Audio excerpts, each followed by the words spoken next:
Uzimbu unoyera unatitungamira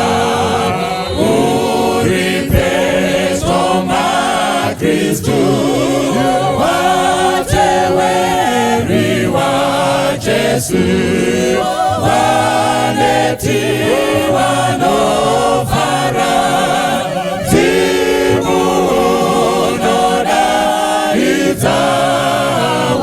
zawatiwa fambiuya nditewere kumusha unyesu zesenguwa unona kubatsira musati siyeteka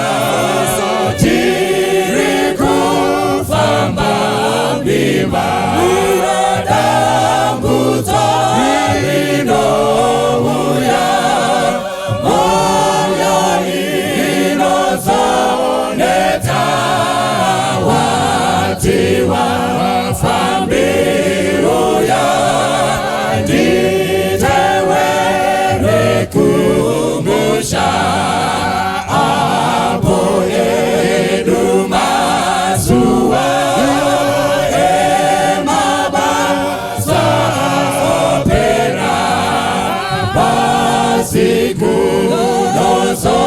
Sara kuyenda kudenga kufunga emazita kuti isuta yorwa watiwa fambiuya nditewere kumusha apo edumazuwa emabaza opera bazikunozotsara kuyenda kudenga kufunga emazita kuti isuta yorwa watiwa fambiuya nditewere kumusha.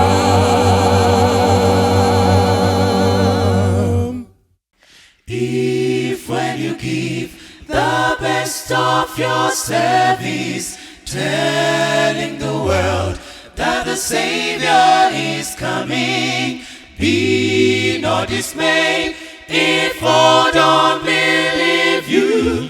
He will understand and say, well done. If when you give the best of your service, telling the world that the Savior is coming, be not dismayed if all don't believe you. He will understand and say, well done.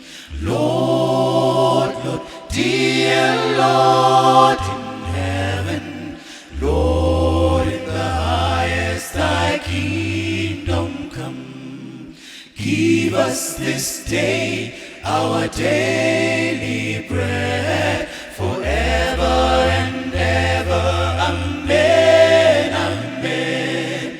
Lord, Lord, dear Lord in heaven, hallowed be thy name, thy kingdom come. Oh, when I come to the end of my journey, weary of life, and the battle is won, carrying the staff to the cross of redemption. Let not my will but thine be done. Oh, when I come to the end of my journey, weary of life, and the battle is won. Carrying the staff to the cross of redemption. Let not my will, but thine be done. Lord, Lord, dear Lord in heaven, Lord in the highest, thy kingdom come. Give us this day our daily bread, forever and ever. Amen, amen. Lord, Lord, dear Lord in heaven, Lord, in the highest thy kingdom come. Lord, Lord, dear Lord in heaven, Lord, in the highest thy kingdom come. Lord, Lord, dear Lord in heaven, hallowed be thy name, thy kingdom come.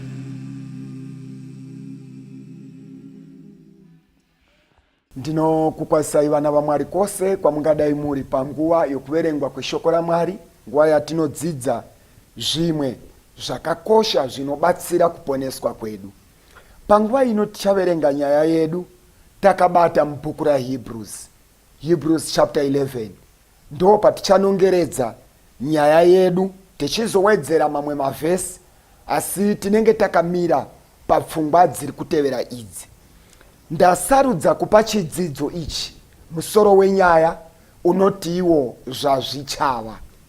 Zvazvichava ndo nyaya yatiri kuda kukurukura nezvayo. Munoziva kuti vanhu vakawanda vari kuchema muupenyu. Murume ari kuchema, ndimai vari kuchema. Murume uyu akangoona musikana akafunga kuti zvaari musikana zvinhu zvese zvatoraiti, but haana kutarisa kana kufunga zvazvichava. Akaona wivhi akaattractwa newivhi, akatadza kufunga zvazvichava kana wivhi yabva. Akangotarira akaona munhu, haana kutarira zvazvichava. Saka vamwe vedu kutaura kunoku vari kuchemedzwa mukati memamarriages nekuti havana kutarira zvazvichava. Kuna mai vari kuchemawo, handisi kuti munyarare, asi ndiri kuti chiri kuchemedza chimwe chacho. Makangoona ndebvu mukafunga kuti patoita murume. Hamunoziva kuti tomboti ndebvu hapana, pana baba here apa. Imi makangoona paita ndebvu mukatoti ndazviwanira mukomana wangu, mukomana yatone ndebvu dzake ende zvakazodai. Izvozvo hazvina kukwana. Tinoda kutarira zvazvichava. Katarira munhu achinyemwerera, imbotarira kuti tomboti kunyemwerera kwapera zvinenge zvakamira sei. Saka Mwari wokudenga atibatsire muchidzidzo ichi. Ngatimanyei kubhuku yaHebrews chapter 11 verse ndeya 24, verse 25, verse 26. Tichakumbira muverengi wedu ativerengere. Nokutenda Mozisi akura, wakaramba kunzi mwanakomana womukunda waFarao. Nokutenda Mozisi akura, akaramba kunzi mwanakomana womukunda waFaro. Akati zviri nani kuitirwa zvakaipa pamwe chete nevanhu vaMwari pakufarira zvivi nguva duku. Panapa pari kubuda nyaya iri kunziyo by faith. Munoziva here vana vaMwari kuti chivara icho chichi chiri kunzi faith ichi chavakisa machechi akawanda. Ende vara irori rokuti faith rasiya vanhu vakawanda vava kungofunga kuti munhu akangotaura kuti inini nezita raJesu ende nekutenda kwangu faith ini ndinoponeseka. Vanhu vakawanda vari comforted nenyaya kana kuti nevara rekunzi faith. Tenderei kumbokurukura tiri kutarisa panyaya iyi. Bible riri kuti by faith when Moses became of age, Moses nokutenda paakanga akura akaramba kunzi mwanakomana womukunda waFaro. Ndobva ati zviri nani kunotambura nevanhu vaMwari. And paari kuti zviri nani kunotambura nevanhu vaMwari, musakanganwe kuti Mozisi ndouya mwana akazvarwa. Azvarwa vakamuchengeta kwekanguva, but paakanga asisakwani kuchengeteka mumba umu, vanhu vakuda kuzotanga kuona nekuziva kuti pane mwana mukomana. Mukomana akazvarwa panguva iyo mambo veIjipti vanga vapa order yokuti vana vese vakomana vaifanwa kuurawa. Ndo nguva iri kuzvarwa Mozisi. Vamwe ndo pavakazvarwa vakasangana nerufu, but Mozisi anozvarwa asi haana kufa. Mwari akamuchengeta. Ndobva aende kunochengeterwa parwizi. Parwizi paachengeterwa ndo paiuyavo mukunda wamambo Faro achiuya ake uzogeza zuva rovira. Panouya mukunda waFaro, mukaverenga nhoroondo yacho, inoti kwakatumwa vanhu vaiva mberi vaienda kunotarira kuti pari kunogezera princess pakamira sei. Vanotumwa vesecurity vaichengeta mukunda wamambo havana kuona tswanda yaiva nemwana, number 1. Number 2, havana kunzwa kuchema kwemwana. Kusvikira iye princess mukunda waFaro asvika panguva iyi. Paakasvika ndo paakanzwa kuchema kwemwana. Ngatiendei tese apa. Ndo paakanzwa kuchema kwemwana. Number 2, ndo paanoona basket. Pabviwa nevesecurity vaichengeta mukunda waFaro, vatadza kuona basket, vatadza kunzwa kuchema kwemwana. Asi pasvika mukunda waFaro, ari kunzwa kuchema kwemwana, ari kuonazve basket. Hama dzangu, hatirarami nelaki. Halo, regai ndidzokorodze. Hatiziri vapenyu nhasi nekuda kwelaki, zvekuti munhu anogona kutosimuka achiti ini ndoda kutotenda Mwari, fanika laki randinaro ka. Unotoona kuti pakauya ichi chinongonimzvenga, pakauya ichi chinongonimzvenga, ndine laki. Nyaya yelaki randinayo, laki rangu rakaoma. Hama dzangu, hatirarami nekuda kwelaki. Takachengetwa naMwari wokudenga, zvekuti zvinouya zvinotouya, asi Mwari anongoti njengesa. Mozisi dai akaonekwa nevesecurity vaichengeta mukunda waFaro, Mozisi aibva aurawa, because mutemo wanga wakati vana vese vakomana vaifanwa kuurawa, vechiHebheru. Saka iye anochengetwa, Mwari achiona kuti kana ndikatendera mwana uyu kuonekwa nevesecurity inochengeta mukunda wamambo, anobva aurawa. Regai ndimunzvengese, timirire iye wacho mukunda waFaro. Kana asvika mwana anochengeteka. Uzvati pachechi pamaipinda pane vasikana vakawanda vanga varipo, but hamunombomuona. Chikonzero Mwari akatoona kuti imimi maiva muri type yekuparadza. Nguva yacho manga musina pfungwa yekuroora, pfungwa yenyenga iri yekuparadza. Saka Mwari akavanza umwe mwanasikana wavanhu. Makazopatika kuti unoti aish, pane musikana panapa, abvisirwa. Pamakazwa akudaidzirwa nemaelders, tine chideedzero vana vaMwari chinofadza, sisirumbi, sisirumbi pombi yadonha, vakabvisirwa kuswera zuro. Sangano rinoti imi ndo pamakacheuka one aish, inga rumbi yatori musikana chaiye. Ndakatadza kuona sei nguva yesei. Kana Mwari achinge avanza mubasket, hamuonekwi neasingafanirwi kukuonai, because vamwe vanoona ndevekuparadza. Ndosaka makazoenda kunotoroorwa kumandau uko, vamwe vakanoroorwa kumasvingo, vamwe vakanoroorwa gokwe, vamwe vakanoroorwa kuchifu. Asi kumusha kwavakabva paitovawo nevanhu vaivepo, but Mwari akachengeta kuti muwanikwe neanochengeta.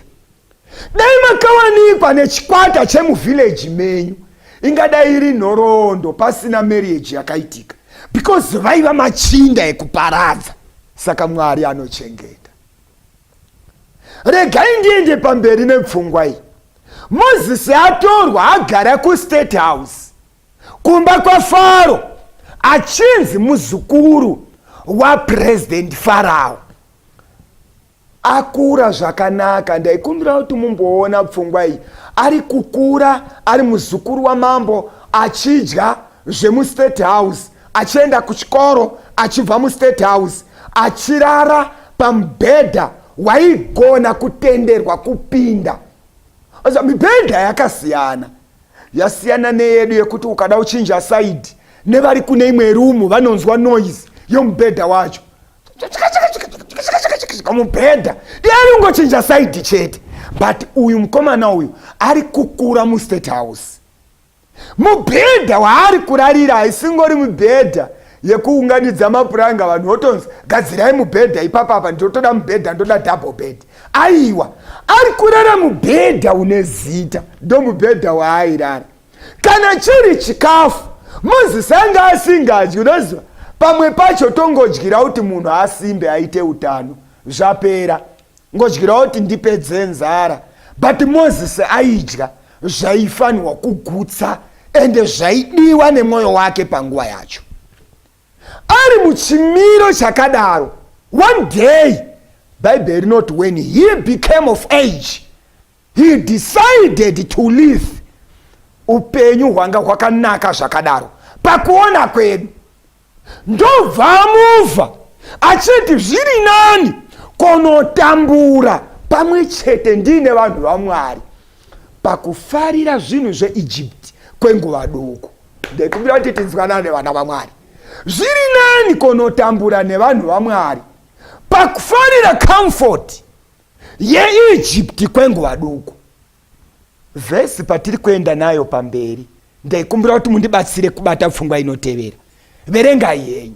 Akati, zviri nani kuitirwa zvakaipa pamwe chete nevanhu vaMwari pakufarira zvivi nguva duku. Verengai. Akati, kuzvidzwa kwaKristu ifuma huru kukufuma kwose kwaIjipita, nokuti wakatarira mubayiro. Ndaikumbira kuti tibatsane kunzwa. Moses anomisa comfort yemuIjipti apa, ndokumisa zvazvichava kana asiya Egypt. Ndaikumbira kuti tibatsane kunzwa apa.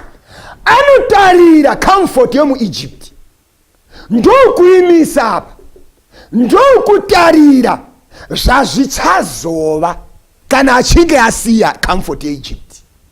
Ndobva ati konotambura navanhu vaMwari kuri nani kupupurirwa kuva kusaidhi revanhu vaMwari. Zviri nani pane kuinjoya joy yemuIjipti ine nguva pfupi. Saka Moses anosimudza step. Haana waakambokonsulta. Wedwe, amino pane pfungwa dziri kungondinetsa mazuva ano. Ndiri kungofunga kuenda kobatana nevanhu vaMwari ende ndo hama dzangu. Saka ndinofunga kunobatana navo. Amino pfungwa iri kuramba ichingotendera mandiri. Moses anoti haisi nguva yokuoneka nokutsvaga zano kune vakandipoteredza.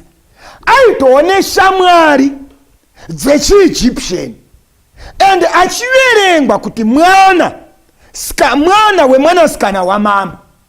Ariye mukomana akanga averenga zvairehwa nomutemo wechiEgyptian. Mukaverenga nhoroondo yaMozisi, Bhaibheri rinobudisa pfungwa yekuti iyo Mozisi anga asvika pastage yokuti akataura word bedzi, akataura word vanhu vanobvuma. Ndaikumbira kuti ndingopfuura nevhesi iyoyi timbononga profile yake Moses ari muEgypt. Chapter 7 yaActs, mabasa avapostori, chapter 7 verse ya 22. Kurumidzai kusvikapo. Acts chapter 7 verse ya 22. Kurumidzai masvikapo. Mozisi akadzidziswa uchenjeri hwose hwavaIjipita, Ishua akava nesimba pamashoko napamabasa ake. Ndaikumbira kuti tibatirane kunzwa statement yekupedzesera. Moses adzidza zvose zveIjipita, uchenjeri hwose hweIjipita adzidza. Ndaikumbira kuti tibatirane kunzwa pfungwa iyi. Bhaibheri riri kuti akava nesimba pamashoko paword napamabasa ake nepabasa rake. Saka Moses aiti akangotaura just a word, vanhu vose vakamuteerera vaibvuma kuti pane murume ataura. Ozoti kune varume vokuti akataura vachifunga kuti ataura point straight, unotozwa vanhu vakutaura kuti okay tinotenda necontribution yamapa. Ndanga ndiri kuti tadini tadai so. Zvazvoreva ndezvekuti vanyara bedzi kungotaura kuti mungarasikawo pachena pakadai so, isu nyaya yedu iri kuenda yakadai. Moses became powerful in words and in action. Asaiva muchinda akafanana navachinda vemumaraini. Usati kune vadhara vakuru vane makore okuti akaonekwa achifamba notonzwa afana kutaura kuti ndepi kutaurira murume mukuru, but kozoita vamwe vafana okuti akabuda achifamba so vanhu vanotaura kuti makadiniko makadini se makadini iye ari muduku. Saka Moses became powerful in words and in action. Saka paari kuita decision iyi haasingori munhu wemanga-manga, haasiri munhu akachipa panzvimbo iyi, but anodhisaidha zviri nane ndobatana nevanhu vaMwari pane kuramba ndechivaraidzwa necomfort yeEgypt, but chinomusunda kuita decision ifaith. Halo vana vaMwari, ndekumbira kuti vasane kuzwa apa. Chiri kusunda Moses kutora decision is because of faith. Nokutenda Moses akura anosarudza kuenda kobatana nevanhu vaMwari. Ndekumbira kuti mbomanya mbijana mudzoke pana Hebrews 11 paya pane mavhesi andiri kuda kuti tingononga mbijana. Nokutenda Abheri wakabayira Mwari chibayiro chakanaka. Nokutenda Abheri akabayira Mwari chibayiro chakanaka kune chakaini. Ngatendei, nokutenda Abheri akatora action yokubayira Mwari chibayiro. Ngatendei pavhesi ya 5. Nokutenda Inoki wakatorwa kuti arege kuona rufu. Nokutenda Inoki akatorwa kuti arege kuona rufu. Handei pavhesi ya 7. Nokutenda Noa wakati anyeverwa pamusoro pezvinhu zvichigere kuitika akagadzira areka nokutya Mwari. Achitenda zvazvichazova ndobva audzwa zvazvichava, achibva atenda zvataurwa naMwari akatora action yokugadzira areka. Ngatendei pavhesi ya 8. Tenda Abrahama wakati adanwa akateerera akabuda akaenda kunzvimbo yaakanzi nokutenda Abrahamu iye nhaka yake. Nokutenda Abrahamu audzwa zvokuti anofanirwa kuenda, hanombokonzauta vamwe kuti ndoita sei. Nokutenda Abrahamu akatora action. Handei pavhesi ya 17. Nokutenda Abrahama Ishua achizwa wakabayira Isaka. Ngatichimanyai manje pana Luke chapter 18 tibatanidze pfungwa dzataverenga idzi. Luke chapter 18 verse ndeya 8. Ndinoti kwamuri uchakurumidza kuvaruramisira Ishua, asi mwanakomana womunhu kana achisvika uchawana kutenda panyika here. Zita raMwari ngarikudzwe. Muverengi rambai makabata ndimukurukura nechechi pamaminitsi ari kutevera. Maonero kuti nokutenda Moses anoramba kunzi mwanakomana womukunda waFaro. Faith inomuti atore action yokubuda muEgypt akananga kuKenani, akananga konobatana nevana vaMwari. Pavaitambura vachipisa zvidhina ndovuswa, vachiwanzirwa basa, iye ndoko anoti ikoko ndoko andada kuenda. Maonero kuti by faith Abrahamu anozvimisira kusiya hama dzake akananga kwakanga kwarayirwa naMwari.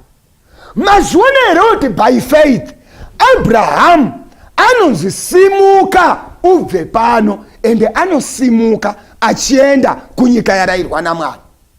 Maonero kuti nokutenda Inoki akatofamba naMwari by faith. Maonero kuti by faith Abrahamu anopira Isaac kuti chive chipiriso pamberi paMwari. Saka Luke chapter 18 verse ya 8 yobva yati, kana mwanakomana wemunhu achiuya achawana kutenda here panyika. Hama dzangu ndaikumbira kuti mundichengeterewo pfungwa iyi. Maonero kuti definition yechinonzi faith is not faith until action yatorwa.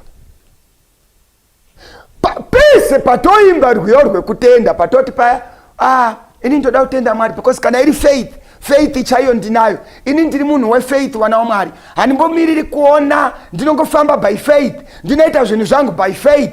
Inini ndakarorwa by faith. Ndikaona basa by faith. Zvese zvangu is faith. Faith yega faith. Hazvina kuipa kutaura uku. But ndainoti umbobata hama yangu. Chatinoti faith chii chinonzi faith kana tadzokera kuBhaibheri shoko raMwari. Chinonzi faith chii? Bhaibheri rikubudisa pfungwa yekuti hapana faith kusvikira munhu wacho atenda atora action. Saka pasina action haizi faith. Ivara kana kuti ilanguage chete yaunenge uchingoshandisa yokuti ndinotenda. But kutenda kwevakatitangira kwaizadziswa nokutora action. Kunzwa ikoko bedzi hazvina kukwana kusvikira patorwa action. Saka chinonzi faith kutorwa kweaction pane zvawanzwa zvacho. Unogona kutosara kudenga uine mamessages akasimba. Chinotaurwa pamberi paMwari kuti faith kutorwa kweaction. Ndiri kukumbira kuti ndiko kudzosa imbi jana. Luke chapter 18 verse 8 payaverengwa zvanzi kana mwanakomana wemunhu achizouya uchawana kutenda here panyika. Bhaibheri harisi kuti mwanakomana wemunhu paachauya achawana vanhu vari kuchechi here. Mwanakomana wemunhu paachauya achawana vanhu vachikwenda here kuchechi.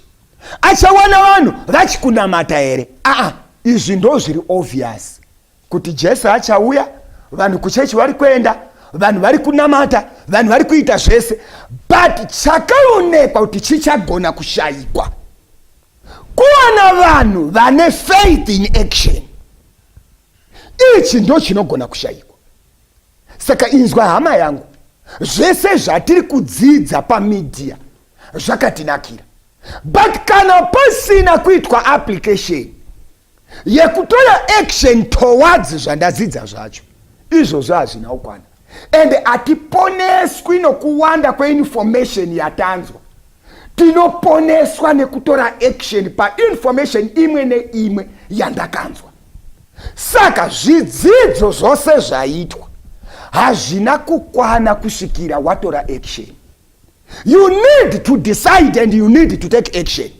Pane zvawadzidza iwewe wotevera shoko raMwari.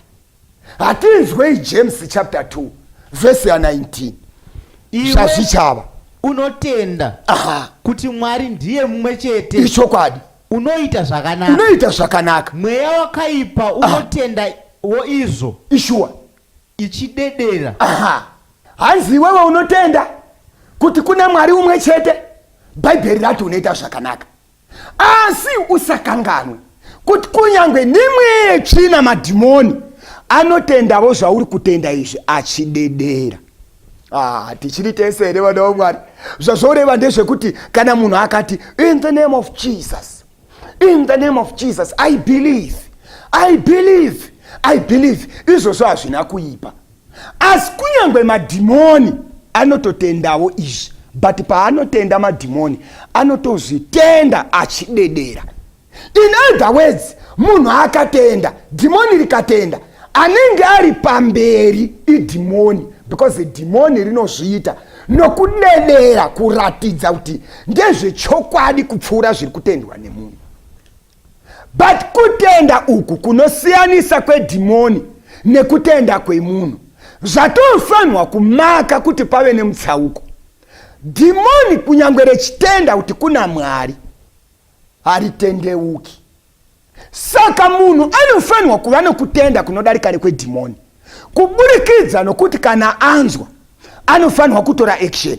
madhimoni anoziva izvi, but dhimoni haritori action. Saka ndozvichatisiyanisa kuti dhimoni riende kunoparara, munhu awane upenyu usingaperi. Because anowana upenyu usingaperi, ndeanzwa atora action kwazviri kuti azvirarame, okumbira simba raMwari. Izvozvo ndozvinoita kuti vanhu vaponeseke hwamanda painorira. Zvazvichava, Moses aona zvazvichava paanobuda mucomfort zone yeEgypt, akananga kunorarama navana vaMwari. Dai Moses akaramba kubuda muEgypt, still aizongobuda. Ndaenda ndega. Dai Moses akaramba angori muEgypt, achiti handibudi muEgypt, but still aizongobuda. Anti muri kutondera kuti musi waabuda havada kubuda vakawanda, akabuda ari ega. Ende Moses abuda, vakasara muEgypt, vakablema Moses, vakatukirira Moses, vakataura mashoko ose avaingada kutaura, vachikompea position yaaiva nayo muEgypt nekwaava kwenda kunoraramira. Vanhu vaizvitarira vachiona Moses atopenga, arwara pfungwa. Munhu uyu akaita sei anosiya comfort yese achienda kunobatana nevanhu vari kutambura zvakadaro? But Moses haana kutarira zvazvaive panguva yacho, aitarira zvazvichava pamberi. Ende zvazvaizove ndezvekuti musi wabuda Moses muEgypt, Faro nehondo yose havana kusara, vakazosara vakatevera Moses, neIsraeri yese vakatevera. Ende pavakatevera vakaenda kunosvika paRed Sea, svika igungwa rakazaruka. Moses atopinda naIsraeri yose vatokrosa vabuda. Faro paakatevera, Bhaibheri rinoti hondo yose yeEgypt, army yose yeEgypt vakatevera vachiti tarasikirwa necheap labor yemaIsraelis abuda, tarasikirwa, ngativatevere vadzoke. Saka kana Faro akasimuka vava kutevera Israeri, Moses aizosara sei? Iye ndiye aiva chief army commander weEgypt. Saka Moses haaisara, kunyangwe dai asina kubuda pazuva iri achinobatana nevana vaMwari, still paizosimuka Faro vava kutevera Israeri, Moses hapana paaizorega kubuda. But pavakasvika paRed Sea vakaona gungwa rakazaruka, ndobva vapururudza vakati zvaita. Vaifunga kuti gungwa pavanobuda ivo mvura inobva yavhara, toshaya mateverero atinga vaita. Ndobva ivo vavona pakazaruka, vachibva vati nesuwo tava kupinda. Inzwa hama yangu, hapazi pose pakazaruka pakazarurirwa newe. Pamwe pakazarurirwa vakananga kunoparara. Kune varume vakawanda vakasiya mudzimai wake, akasiya marriage yake, akasiya vana vake nekuona zvakazarurwa. Kwete zvakazarurwa zvemubhaibheri, but akaona zvakazarurwa pane chimwe chimudzimai chiri chipi. Iye akafunga kupinda, but havazi vose vakapinda vakabuda, vamwe vacho vakapinda vakapararira ipapo. Hapazi pose pazaruka mukana pazarurirwa newe, pamwe pazarurirwa vekuparara. Saka Moses aizongotevera still, but Moses akatarira zvazvichava, ende ndiye muchinda akatungamirira vana vaIsraeri kusvika achifa, Joshua achiita take over. But Moses iye zvino tamirira kukumbana naye muushe hwaMesiyasi. Asi Faro akazotevera havana kubuda, endi vakamirira kuparara pari kuuya Jesu. Zvazvichava zvine simba. Kune mhuri yakatarira zvazvichava, vakazvipira kutsanya zvimwe zvavaida paupenyu, vachifaitira kuvaka stendi yavo nokuti vakatarira zvazvichava. Kune mhuri yakazvishayisa mukana wekudya zvavaingada kudya nemota yavaingada kudhiraivha, vachifaitira kubhadhara mafizi emwana wavo. Havana kutarira zvazviri nhasi, vakatarira zvazvichava. Saka Zvazvichava Jesu ari kudenga akatarira planet Earth yawira muchivi, ndobva adhisaidha kusiya kudenga akati ndava kuenda panyika, ndinofa rufu rwokunyadziswa, rufu runoshoresa, rufu runoitirwa vanhu vanenge vatadza pamberi penyika, achitarira Zvazvichava. Saka nerufu rwaakaona, rwaakatarira, akarudarika, akaona Zvazvichava, Jesu akasiya denga akafa. But rufu rwake ruri kukweva marudzi nevanhu vakawanda vasingagoni kuverengeka kuti vazomira pamberi pechigaro. Zvakakonzerwa nekuona Zvazvichava. Usangogutsikane nokutenda kunoperera pakunzwa mharidzo. Tiri kutsvaga vanoona pazvichada kugumira. Isu tiri vekuponeswa. Nyika tinayo ende tirimo just for a while. Nekukurumidza Jesu anouya. Wadini watora action ugova nekutenda kwakasiyana nekwemadhimoni. Kana uine kutenda kwekungoziva information usingatori action yokuita zvatiri kutenda, zvakangofanana namadhimoni. But isu hatizi vekuparadzwa. Wadini waita decision inotungamirirwa nefaith inotora action. Mwari wokudenga atikomborere. Ndakunamata kuna muponesi wedu Jesu, munobata ushe kumusoro nepanyika.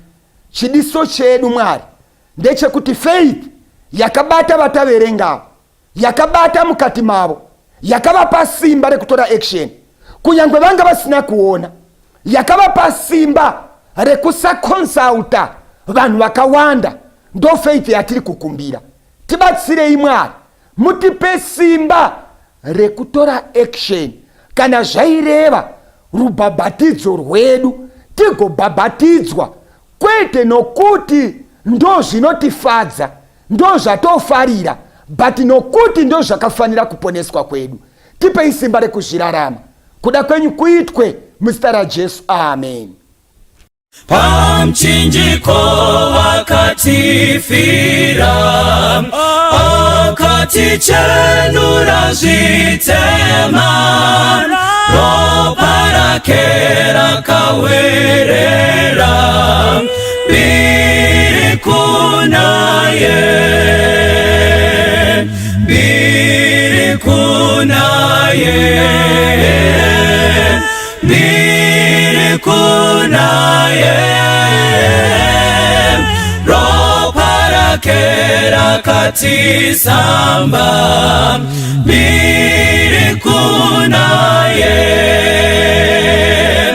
ruponeso runoshamisa, Jesu ari kugara neni, pamchinjiko akanditora, mbiri kunaye, mbiri kunaye, mbiri kunaye, ropa rake rakatisamba, mbiri kunaye, tsime rinobvisa zvitema, ndinofarana vamariri, umo Jesu andichenura, mbiri kunaye, mbiri kunaye, mbiri kunaye, ropa rake rakatisamba, mbiri kunaye, uya kutsime rakanaka, zviunze kuna muponesi, pinda monasi uperere, mbiri kunaye, mbiri kunaye, mbiri kunaye, ropa rake kati samba biri kunaye biri kunaye biri kunaye roba kera kati samba biri kunaye roba kera kati samba biri kunaye roba kera kati samba biri kunaye ngiyafuna lowo mlilo wabangcwele basendulo wabaqondisi sezulwini benesibi engozini uphikosi lowo moya ophawulu Abrahama owatambi supawule wazuza amandla ezulu amandla Eliya asaphela ini namhla Moses ujobe wabekezela Nkosi yaendula Pindutele umsa wakho